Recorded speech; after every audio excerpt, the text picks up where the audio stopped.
وسلم دائما أبدا على حبيبك خير الخلق كلهم محمد سيد الكونين والثقلين والفريقين من عرب ومن عجم هو الحبيب الذي ترجى شفاعته هو الحبيب. السلام علیکم ورحمۃ اللہ وبرکاتہ. وعلیکم السلام ورحمۃ اللہ وبرکاتہ. الحمد للہ رب العالمین وصلی اللہ وسلم علی نبینا محمد وعلی آلہ وصحبہ اجمعین ومن تبعہ باحسان الی یوم الدین. اما بعد. محترم ناظرین، بلوغ المرام جو حدیث کی بہت ہی مشہور و معروف کتاب ہے، جس میں احکام اور مسائل کے متعلق بہت ساری احادیث ایک جگہ جمع کر دی گئی ہیں، اپنے دور کے مایہ ناز عالم دین علامہ ابن حجر عسقلانی رحمۃ اللہ علیہ نے بڑی عرق ریزی کے ساتھ یہ مجموعہ تیار کیا ہے. علامہ ابن حجر عسقلانی رحمۃ اللہ علیہ جو 100 سے زیادہ کتابوں کے مصنف ہیں، انہوں نے اپنی معلومات اور ذخیرے احادیث سے تلاش کر کے یہ مجموعہ تیار کیا. اللہ تعالیٰ نے اس کو قبول عام بخشا. مختلف دینی درسگاہوں میں اسے داخل نصاب کیا گیا. مختلف علماء اور مفتیان کرام بڑی توجہ اور دلچسپی کے ساتھ اس کو پڑھتے ہیں، اور ہم گزارش کریں گے اپنے تمام معزز بھائیوں اور بہنوں سے کہ وہ قرآن و سنت کے ساتھ صحیح محبت کرنے والے بنیں.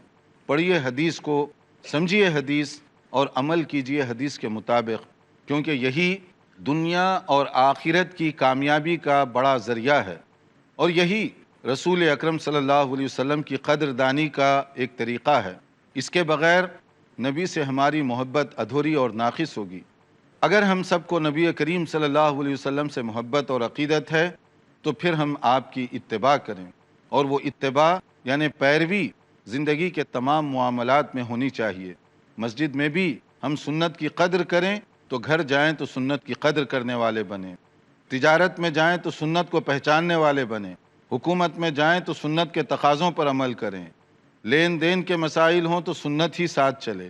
اسی طرح سے شادی بیاہ اور طلاق کے مسائل میں بھی سنت کے مطابق عمل کریں، اور اگر ہم سنت کے مطابق عمل کریں گے تو ہر جگہ رحمت اور برکت ہوگی. سنت کو چھوڑیں گے ہر جگہ اس کا نقصان ہوگا. ہم نے اس کتاب کے ذریعے سے کوشش کی کہ اس کے ہر باب کے اندر جو احادیث بیان کی گئی ہیں اس کا خلاصہ اور نچوڑ آپ کے سامنے پیش کیا جائے، تاکہ کم سے کم وقت میں آپ کو زیادہ سے زیادہ معلومات حاصل ہو سکیں. گزشتہ ہم نے بات کی تھی شادی کے بعد طلاق اور خلا کے کچھ مسائل کے بارے میں. اس میں ہم نے بتایا تھا کہ طلاق ایک سنجیدہ نوعیت کی بات ہے. اس میں آدمی کو حد درجے سنجیدہ ہونا چاہیے، اور کسی غصے یا ناراضگی کے طور پر طلاق نہیں دی جاتی، یا ریئیکشن کے طور پر طلاق نہیں دی جاتی، بلکہ طلاق ایک آخری درجے کا عمل ہے. اس سے پہلے شریعت نے یہ حکم دیا کہ اگر میاں بیوی میں کوئی ناچاقی ہو رہی ہے، انڈرسٹینڈنگ کی کمی ہے، تو اسٹیپ نمبر 1 کے طور پر، پہلے زینے کے طور پر وہ طلاق نہیں، بلکہ آپس میں بیٹھ کر اچھے انداز سے مسائل پر غور کریں، ڈسکس کریں، واعظ و نصیحت سے ایک دوسرے کے ساتھ کام لیں. اور اس کے بعد اگر حالات قابو میں نہیں آتے تو پھر آپ گھر میں ہی رہیں، مگر جسمانی تعلقات نہ رکھیں کچھ دن کے لیے. فزیکل تعلقات نہ ہو تاکہ ایک دوسرے کو اس کی قیمت کا اندازہ ہو سکے، اس کی قدر ہو سکے، اور اس کے بچھڑنے کی وجہ سے جو نقصان ہے وہ بھی سامنے آ سکے. اس پر بھی عمل ہوا اور فائدہ نہ ہو تو پھر اسٹیپ نمبر 3 کے طور پر آپ گھر کے خاندان کے کسی بڑے بزرگ کو انوالو کیجیے، تاکہ وہ دونوں کے مسائل کو سننے کے بعد دونوں کو مشورہ دے سکے. اور اگر اس پر بھی فائدہ نہ ہو تب طلاق دینے کی آپ کو اجازت ہے کہ حالات واقعی اتنے سیریس اور سنگین نوعیت کے ہو گئے ہیں کہ آپس میں سمجھوتا نہیں ہو سکتا، تو اب آپ طلاق دیجئے. اس کا بھی ادب بتایا گیا کہ ایک طہر میں، جس میں عورت نارمل پاکیزہ کی حالت میں ہو، ایک طلاق دیا جائے گا، اور اس کے بعد انتظار کیجئے، شاید حالات ٹھیک ہو جائیں. اس کی ذمہ داری پوری کی پوری، یعنی کھانا پینا، کپڑا رکھنا وغیرہ، اس دوران مرد ہی کے اوپر ہوگی. اور اگر ایک بار طلاق دے دیں، 3 مہینے گزر جائیں اور حالات سنبھلنے نہیں پائے، ان کے اندر مصالحت نہیں ہو سکی، 3 مہینے کے بعد وہ آزاد ہو جائے گی، پھر آپ کو نہ دوسری طلاق کی ضرورت ہوگی نہ کوئی اور مصیبت اٹھانے کی۔ ایک طلاق کے بعد وہ جب آزاد ہوگی تو اب اس کے پاس 2 اختیار ہوں گے، چاہے تو وہ مطلقہ عورت دوبارہ اسی شوہر کے ساتھ شادی کرے، تجدید عقد نکاح یعنی نیا مہر، گواہوں کی موجودگی وغیرہ جیسے پہلی مرتبہ ہوا ایسے ہی، اور اگر یہ نہیں ہے تو وہ کسی اور آدمی کے ساتھ بھی شادی کر سکتی ہے، کیونکہ وہ طلاق شدہ ہے، عدت پوری ہو گئی اس کی۔ پہلی اور آخری 3 طلاقیں دینے میں یہی فرق ہے کہ پہلی طلاق کے بعد چانسز باقی رہتے ہیں، عدت کے بعد بھی باقی رہتے ہیں۔ 3 طلاقیں دے دی جائیں تو عدت کے بعد کوئی چانس باقی نہیں رہتا، اب وہ آزاد ہے، جس سے چاہے شادی کرے، تو کیوں اپنے پاؤں پہ کلہاڑی ماریں؟ کیوں اپنے لیے اللہ نے جو دروازے کھول رکھے ہیں اس کو ہم خود اپنی طرف سے بند کرنے کی کوشش کریں؟ اسی طرح سے جو لوگ شادی بیاہ کے مسئلے میں جلد بازی کا مظاہرہ کرتے ہیں یا طلاق کے مسئلے میں سمجھے بغیر فتویٰ دیتے ہیں، ہماری ان تمام محترم علماء اور مفتیان کرام سے مؤدبانہ درخواست ہوگی کہ یہ تخصص کا مسئلہ ہے، اگر آپ کی معلومات اتنی مضبوط نہ ہوں، آپ شرعی مسائل اور وہاں کے حالات سے واقف نہ ہوں، تو آپ فتویٰ دینے میں جلد بازی قطعاً نہ کریں، اس لیے کہ یہ فتویٰ بعض اوقات جگ ہسائی کا باعث بھی بن سکتا ہے۔ اس کی وجہ سے لوگ شریعت کا مذاق اڑاتے ہیں اور ہم اس کا سبب بن رہے ہیں۔ ایک ماہر اور عقلمند مفتی کے لیے ضروری ہے کہ وہ جہاں شرعی تعلیمات میں مہارت رکھتا ہے، وہیں اس کے لیے ضروری ہے کہ اپنے زمانے کے جو حالات ہیں اس پر بھی اس کی گہری نظر ہو۔ جو لوگ طلاق کے مسئلے میں کہتے ہیں کہ میں غصے سے تھا اس لیے میں نے طلاق دی، یہ عذر ناقابل قبول ہے، طلاق ہو جائے گی۔ غصہ اگر ایسا تھا جس میں ہوش و حواس نہ ہو، اس وقت کوئی طلاق دے گا وہ نہیں ہوگی، لیکن نارمل غصے کی حالت میں طلاق دے گا، ہو جائے گی۔ کچھ لوگ کہتے ہیں ہماری نیت نہیں تھی طلاق دینے کی، الفاظ کہہ دیے، یہ عذر قابل قبول نہیں ہے، طلاق ہو جائے گی۔ کچھ لوگ یہ کہتے ہیں بیوی نے ایسے مجھے تیش دلایا تو میں نے ایسے ہی کہہ دیا، ورنہ میں طلاق دینا نہیں چاہتا تھا، جب آپ نے پرونونس کر دیا طلاق ہو گئی۔ شریعت نے آپ کے لیے بہت سے زینے رکھے تھے، آپ نے ان سب کو اوورٹیک کر کے آخری زینے پر جمپ کیا، تو اب آپ اس کا نقصان بھگتیے۔ تو جو لوگ اس طرح کے ایکسکیوزز بناتے ہیں وہ ایکسکیوز شرعی نقطۂ نظر سے درست اور جائز نہیں۔ ایک اور بات بھی سمجھ لیجئے کہ طلاق کے مسئلے میں کہ یہ لکھ کر دینا ضروری نہیں ہے، طلاق زبانی بھی ہو سکتی ہے، اگر آپ وربل طلاق دیتے ہیں وہ بھی ایکولی نافذ ہوگی، اگر آپ لکھ کر دیتے ہیں وہ بھی نافذ ہوگی، اگر آپ کسی کو بھیجتے ہیں اپنا نمائندہ بنا کر اور وہ آپ کی طرف سے وکالت کرتے ہوئے طلاق دلوا رہا ہے، یہ بھی قابل قبول ہوگی۔ ہاں، اگر آپ کے علم کے بغیر کوئی آپ کی طرف سے طلاق دلوا دے یا وہ سائن کر دے، یہ قابل قبول نہیں ہے، کیونکہ طلاق شوہر کا کام ہے، شوہر کی منظوری ہو، وہ اگر کسی کو اپوائنٹ کرے اس مقصد کے لیے تبھی یہ طلاق ہو سکتی ہے، ورنہ وہ طلاق قابل قبول نہیں ہو سکتی۔ گزشتہ ہم نے اپنے پروگرام کے دوران چونکہ کافی سوالات اس کا احاطہ کرنے کی کوشش کی تھی، آگے کی معلومات سے پہلے ہم تھوڑی دیر کے لیے یہاں وقفہ کرتے ہیں تاکہ آپ کے سوالات ہم لے لیں، پھر اس کے بعد ہم اس سلسلے کی جو مزید باتیں ہیں اس کو آگے پیش کریں گے انشاءاللہ تعالی۔ السلام علیکم شیخ۔ وعلیکم السلام۔ ایکچولی میرے 2 کوشچن ہیں۔ پہلا کوشچن یہ ہے کہ شادی سے متعلق کہ ولی جو ہے، جیسے آپ نے سارے ایکسیپشن کیس بتائے فادرز کے جو فادر نہیں مان رہے، کبھی کبھی ایسا ہوتا ہے پیرنٹس جو ہے وہ لڑکی کو دیکھے بغیر ہی نہ بول دیتے ہیں، وہ ان کی مرضی سے کسی سے کروانا چاہ رہے ہیں، تو اس کے اندر کیا مصلحت ہے؟ اور جیسے وہ لڑکے نے اپروچ کیا کہ میرا ارادہ اس لڑکی سے شادی کرنے کا ہے، پیرنٹس جو ہے، والدین جو ہے وہ بنا دیکھے ڈائریکٹ منع کر دیتے ہیں، نہیں تیرے بارے میں ہم لوگ نے بات کر لی ہے، سب کچھ ہو گیا۔ تو یہ ایک سچویشن ہے۔ اور دوسری چیز یہ کہ جو ولی ہے وہ اس کے پیرنٹس نے تو منع کر دیا ولی بننے سے، اور سیکنڈری چیز یہ ہے کہ اس کے رشتہ دار وغیرہ ہے نہیں اس کے پاس، تو کوئی فرینڈ اس کا ولی بن سکتا ہے کیا؟ تھرڈ چیز یہ مطلب طلاق کے بارے میں یہ ہے کہ طلاق کے بعد جو لیڈی ہوتی ہے وہ عدت کے لیے اس کے سسرال میں اس کو کمپلیٹ کرنا پڑتا ہے یا وہ اپنی ممی کے گھر پہ آ کے بھی کر سکتا ہے؟ دیکھیے، پہلی چیز جو آپ نے 3 سوالات کیے، تو اس سلسلے میں پہلے کہ اگر والدین دیکھے بغیر ہی انکار کرتے ہیں جو آپ جہاں شادی کرنا چاہتے ہیں تو اس کا کیا حکم ہے، تو ہماری اس پروگرام کو دیکھنے والے دنیا بھر میں مختلف اپنے بھائی اور بہنوں سے گزارش ہوگی کہ جہاں اسلام نے بیٹا اور بیٹی کے کچھ حقوق دیے ہیں، والدین کی بھی کچھ حقوق بھی ہیں، ذمہ داریاں بھی ہیں۔ اگر والدین صرف اپنے حقوق کو منوانا چاہیں، ذمہ داریوں کو ادا کیے بغیر، یہ درست طریقہ نہیں ہوگا۔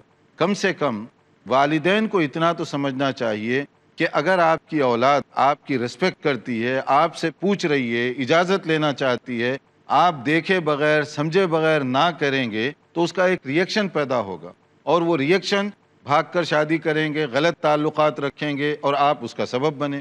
اس لیے آپ کو چاہیے کہ نہ اگر کرنا ہو یا ہاں کرنا ہو، دونوں صورتوں میں ہر پہلو سے جائزہ لیجئے پہلے۔ جہاں کیا پرپوزل دیا جا رہا ہے وہ مناسب ہے تو ٹھیک ہے، اور اگر مناسب نہ ہو، دیکھ سمجھ کر انکار کریں گے تو شاید بچوں کے ذہن میں بھی اچھا خیال آئے گا۔ والدین کو اس میں جلد بازی کا مظاہرہ اس طرح سے نہیں کرنا چاہیے۔ اور باقی جو آپ نے دوسری جو بات کی کہ ولی اگر اس کی فیملی وغیرہ ایسی ہے کہ کوئی اس کے اندر تیار نہیں ہو رہا ہے تو کوئی دوست کو بھی اس کو وہ رکھ سکتی ہے۔ دیکھیے، ولی جو ہوتا ہے اس کا تعلق خون کے ساتھ ہے، رشتے کے ساتھ ہے۔ ولی جس کو چاہے آپ اپوائنٹ نہیں کر سکتے۔ ولی قدرتی طور پر اللہ تعالیٰ کی طرف سے مقرر کردہ ہے۔ خاص حالات میں جب ولی اپنا حق ولایت استعمال کر کے بچی پر ظلم کا سبب بن رہا ہے تب وہ رائٹ کھو دے گا۔ وہ جب وہ رائٹ کھو دے گا تو دوسروں کو وہ حق ملے گا۔ آپ خود اپنی مرضی سے اپوائنٹ نہیں کر رہے ہیں، لیکن وہ ظلم کرنے کی وجہ سے دوسروں کو موقع مل رہا ہے۔ تو وہ فیملی کے اندر جیسے کوئی دادا ہے، تایا ہے، چچا ہے، جو ذمہ دار لوگ ہیں، وہ اس کی جگہ پر ایکٹ کر سکتے ہیں کہ معلوم ہے کہ وہ ظلم کر رہا ہے تو آپ اس سے انصاف کریں۔ اگر وہ لوگ بھی تیار نہیں ہوتے تو آپ جس کو چاہے مقرر نہیں کر سکتے، چلتے چلتے کسی دوست کو یا کسی آدمی کو کہیں تم ولی کے طور پر ایکٹ کرو۔ اس طرح ایکٹ کرنے کا تو فائدہ ہی نہیں ہے۔ ولی وہ ہوتا ہے جو اس کی اچھائی برائی سب چیزوں کو دیکھ کر ڈیسیجن بنائے، فیصلہ کرے۔ اس کے لیے جو ذمہ دار آدمی ہے، جس کے پاس اتھارٹی ہے مذہبی طور پر، حکومتی طور پر، کسی بھی طرح کی، وہ آخری شکل میں ولی کے طور پر ایکٹ کر سکتا ہے۔ آپ دیکھتے رہیے ہمارا پروگرام، چونکہ وقت ہوا ایک مختصر بریک کا، تو وقفے کے بعد انشاءاللہ حاضر ہوں گے۔ محمد سيد الكونين والثقلين الكونين والثقلين۔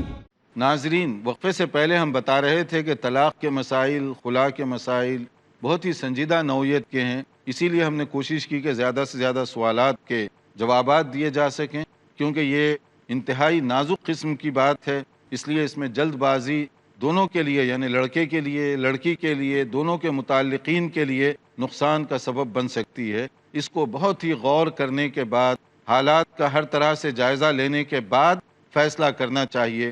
تو ایک دو اور ہم سوالات لے کر بات کو آگے بڑھا دیتے ہیں۔ شیخ، ان کے سوال سے ریلیٹڈ یہ سوال ہے کہ ابھی اسلام میں بھاگ کر شادی 2-3 لوگوں کو آپ نے جواب دیا۔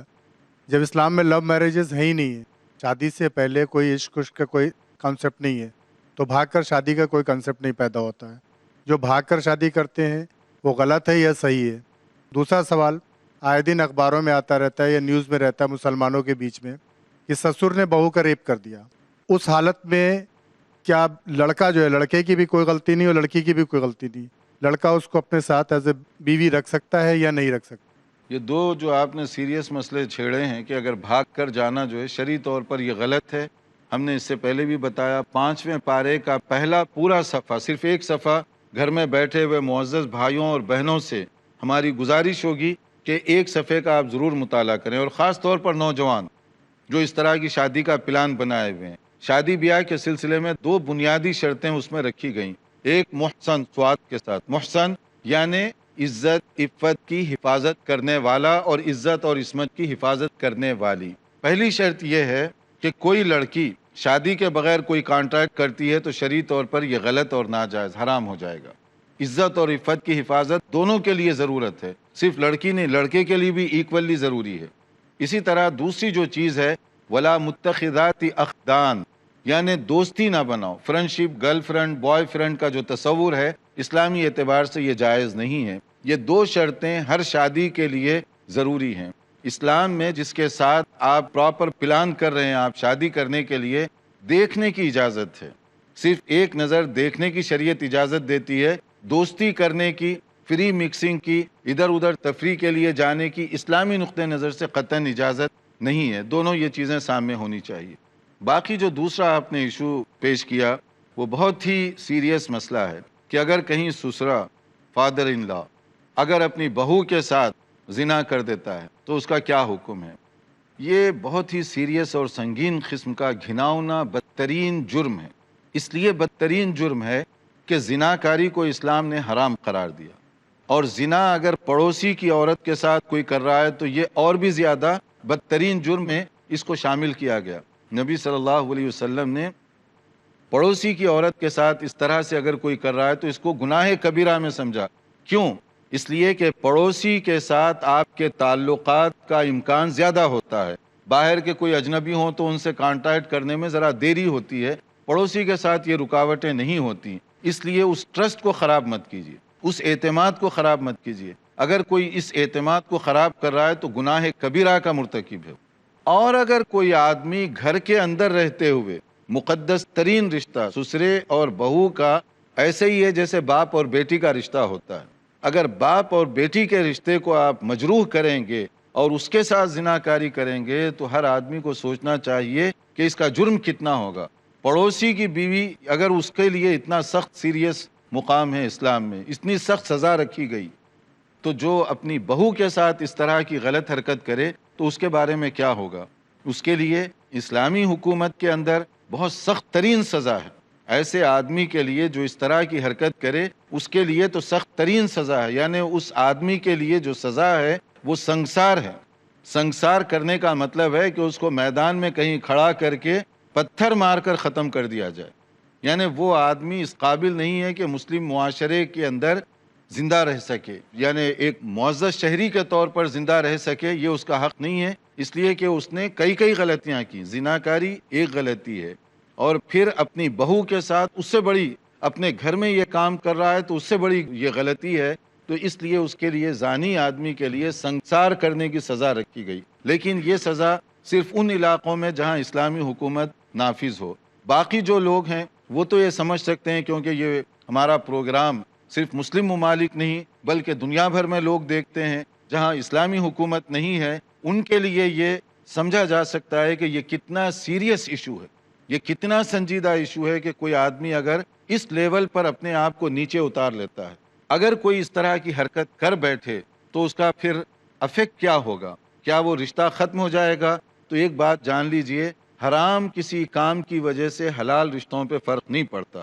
اگر سسرے نے یہ حرکت کی ہے تو بیٹے اور بہو کا جو رشتہ ہے، میاں بیوی کا جو رشتہ ہے، اس پر فرق نہیں آتا، کیونکہ زنا کی وجہ سے یہ حلال رشتہ حرام نہیں ہوتا.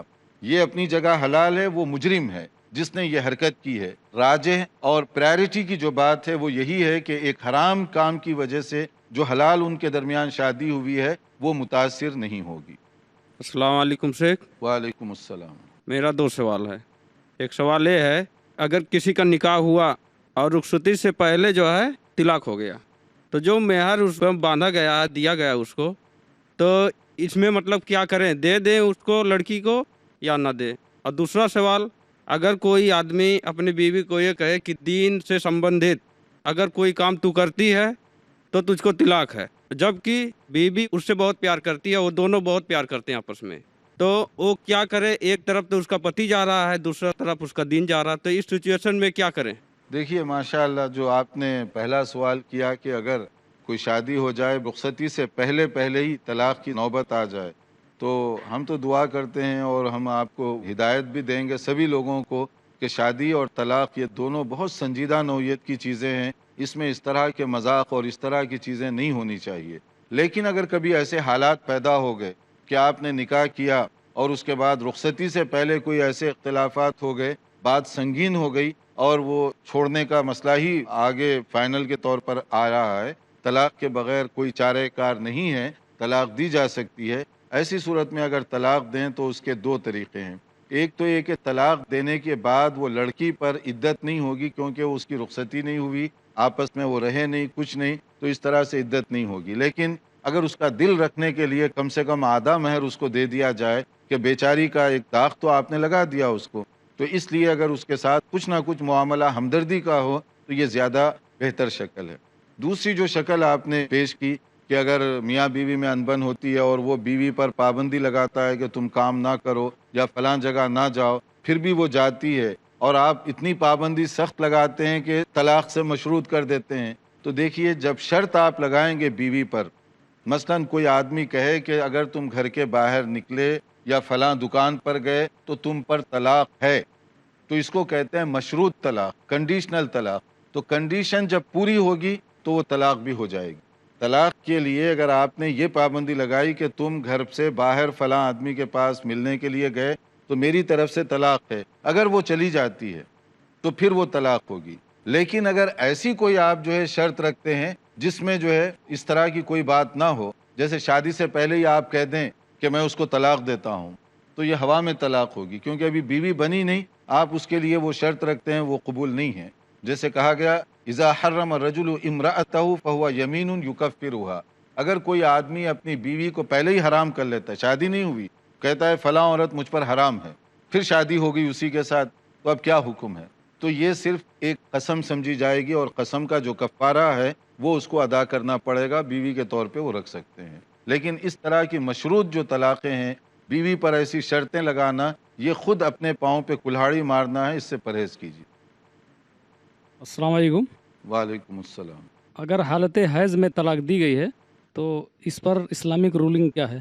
ہاں، اگر حالت حیض میں یعنی پیریڈ، منتھلی پیریڈ میں تھی عورت اور اسی دوران طلاق دی گئی تو یہ طلاق جو ہے غلط سمجھی جائے گی، یہ بدعتی طلاق سمجھی جائے گی۔ ایک صحابی کے ساتھ ایسے ہی واقعہ پیش آیا تھا کہ مسئلہ معلوم نہیں تھا، دوران حیض انہوں نے طلاق دی تو آپ نے فرمایا تھا مرہو فلیراجعھا، آپ نے حکم دیا تھا کہ اس کو اپنے گھر میں لے آؤ، انتظار کرو جب وہ پاک صاف ہو جائے، اور اس کے بعد اگر آپ طلاق دینا چاہیں تو طلاق دیں۔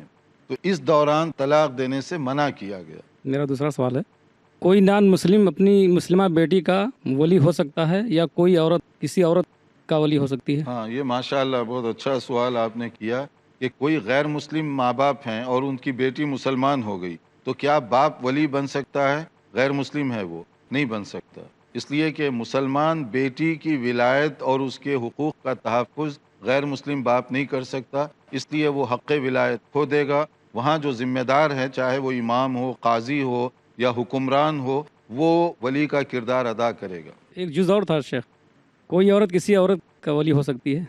کوئی عورت کسی عورت کی ولی ہو سکتی ہے؟ نہیں ہو سکتی۔ نبی کریم صلی اللہ علیہ وسلم نے اس سے منع فرمایا، اور آپ نے کہا کہ اس طرح سے کوئی عورت کسی کی ولی بن کر شادی نہیں کر سکتی، کیونکہ وہ اس کے حقوق کا تحفظ اور ضمانت کسی بھی صورت میں نہیں دی جا سکتی، اس سے شریعت میں منع کیا گیا ہے۔ ابھی سوالات بہت زیادہ ہیں لیکن ہمارا وقت چونکہ بڑا محدود ہوتا ہے، یہیں پر ہمیں اپنے پروگرام کو روکنا پڑے گا۔ حاضر ہوں گے انشاءاللہ تعالی آئندہ لیکچر میں کچھ مزید معلومات کے ساتھ۔ انتظار کیجئے ہمارے آئندہ پروگرام کا۔ والسلام علیکم ورحمۃ اللہ وبرکاتہ۔ مولاي صل وسلم دائما ابدا على حبيبك خير الخلق كلهم محمد سيد الكونين والثقلين والفريقين من عرب ومن عجم، هو الحبيب الذي ترجى شفاعته، هو الحبيب الذي ترجى شفاعته لكل هول من الأهوال مقتحم. مولاي صل وسلم دائما